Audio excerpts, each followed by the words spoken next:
students, welcome back to the geography class. So we started this chapter, rotation and revolution, and as I told you that earth has two types of movement. One is rotation, that is movement of the earth on its own axis. One is revolution, that is like when the earth revolves around the sun. So if we assume this ball as earth, then let me explain you what is rotation and what is revolution. So rotation is what? When the earth is moving on its axis. This is rotation. Earth is at the same place. It's not leaving its place, but it is continuously moving on its own axis. Okay, so this is known as rotation. Now what is revolution?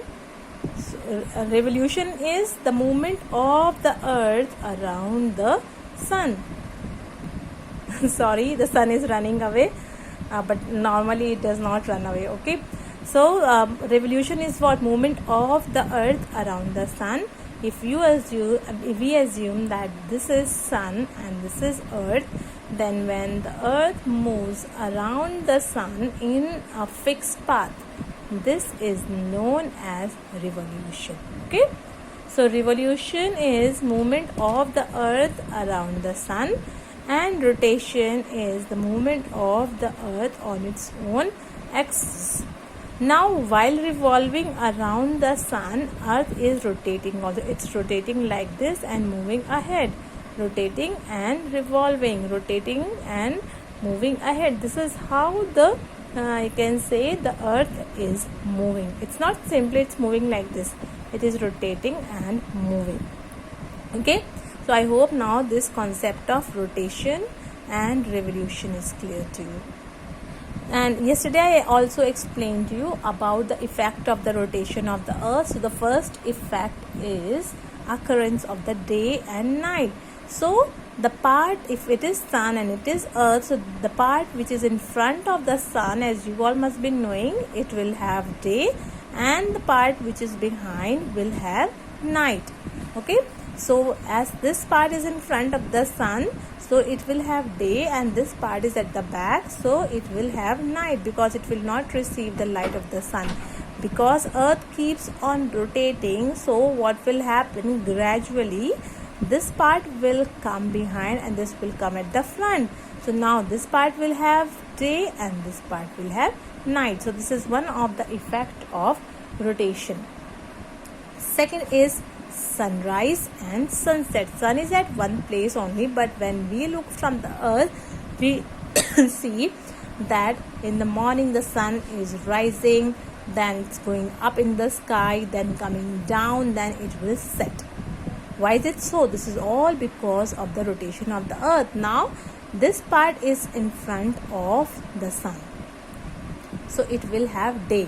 But day is not sudden, that suddenly it was night and suddenly it will become day. No, it's not like that. Gradually the sun, like when the for example, if this part is in the darkness, now when it will move here, then it will see the sunrise. Then it will move more towards the sun. Now the sky, we will see the sun higher in the sky. Now continuous move. Now what is happening? Again this part is going away from the sun, so we will see that sun is coming down. Then as this side moves completely away from the sun, so we will see that the sun is getting sun is setting. We will not be able to see the sun, and after the sunset we will see the phase of complete darkness here. So that's what this is because of the rotation of the earth that we experience sunrise and sunset. Next, the next effect of the movement of the sun, rotation of the earth, is the Coriolis effect. What is Coriolis effect? When any of the body moves fast like this, it experiences a kind of, you can say, force. So when this body is moving, it will experience a kind of force. Now what happens due to Coriolis effect is that, as we know that we have two hemispheres. This is northern hemisphere and this is southern hemisphere. and because of this Coriolis effect, the wind and the ocean waves, they move clockwise in northern hemisphere and anti-clockwise in southern hemisphere. So because of the Coriolis effect, the ocean waves as well as the winds, they move clockwise in the northern hemisphere and anti-clockwise in the southern hemisphere. So this is one of the, you can say, effect of rotation, because it is continuously rotating and rotating at a very high speed. We are not able to experience the speed, but still the earth is moving at a very high speed, and because of that only there are certain forces which are working from all the side because of this continuous high speed rotation, and because of that only all the winds and the ocean waves are deflected towards clockwise in the northern hemisphere and anti-clockwise in southern hemisphere. Then next is the sun, the moon and the star. This seems to move from east to west. Now why is it so? How does the earth move?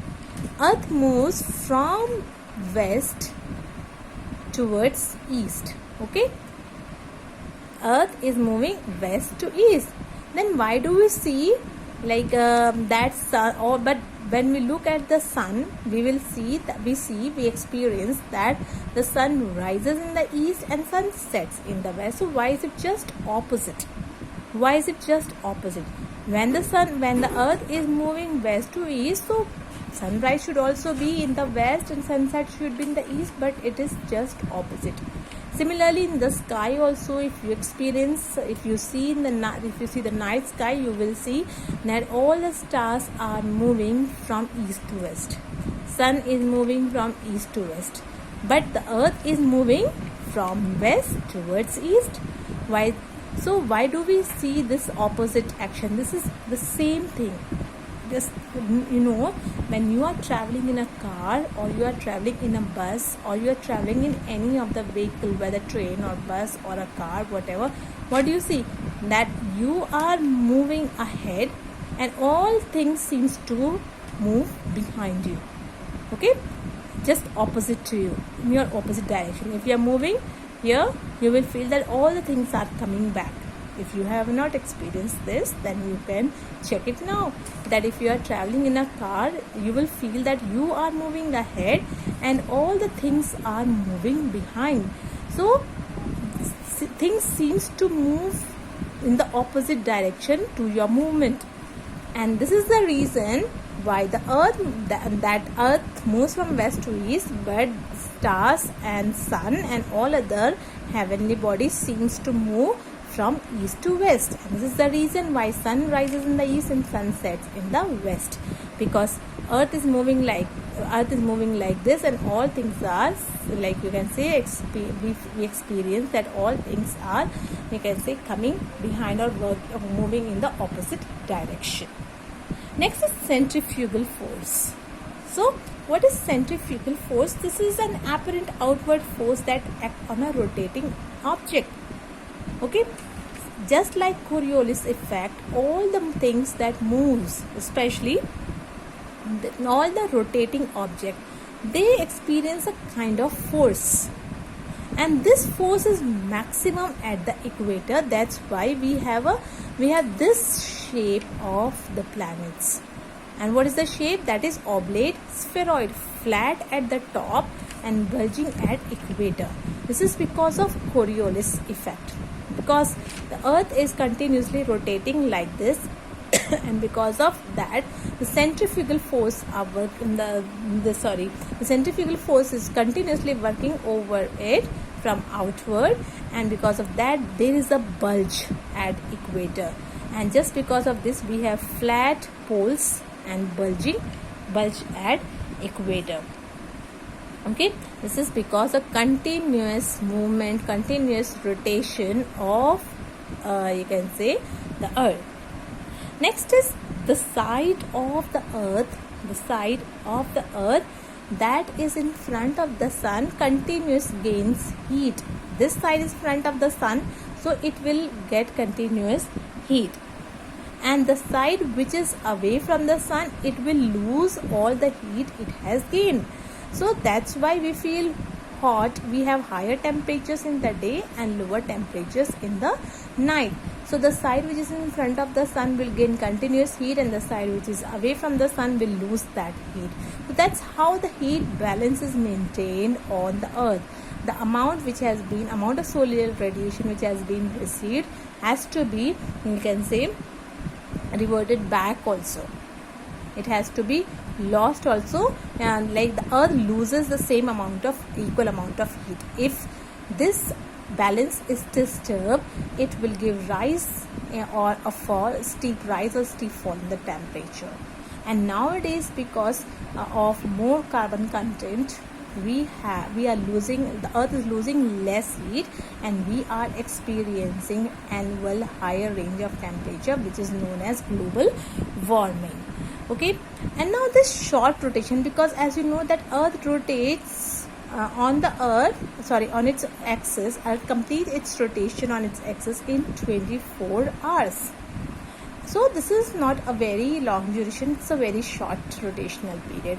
Because of this, there is a variation between in the temperature between day and night. In the day, temperatures are higher. In the night time, temperatures are lower. And similarly,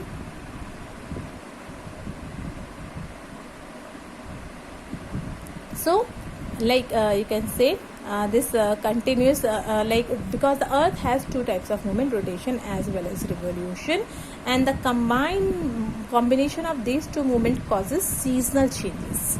So we experience seasonal changes as well as variation in the length of day and night. What does it mean? It means, like you must have experienced that in winters we have shorter day and longer night. Similarly, in summers we have longer day and shorter night. This is just because of this combination of two types of movement, rotation as well as revolution. So these are the effect of the rotation of the earth, and in the next video I'll explain you about the inclination of the earth axis and what is the significance, why is it important. Okay, I hope you understood each and everything. Still, if you have any confusion, you can ask me. Till then, goodbye, take care.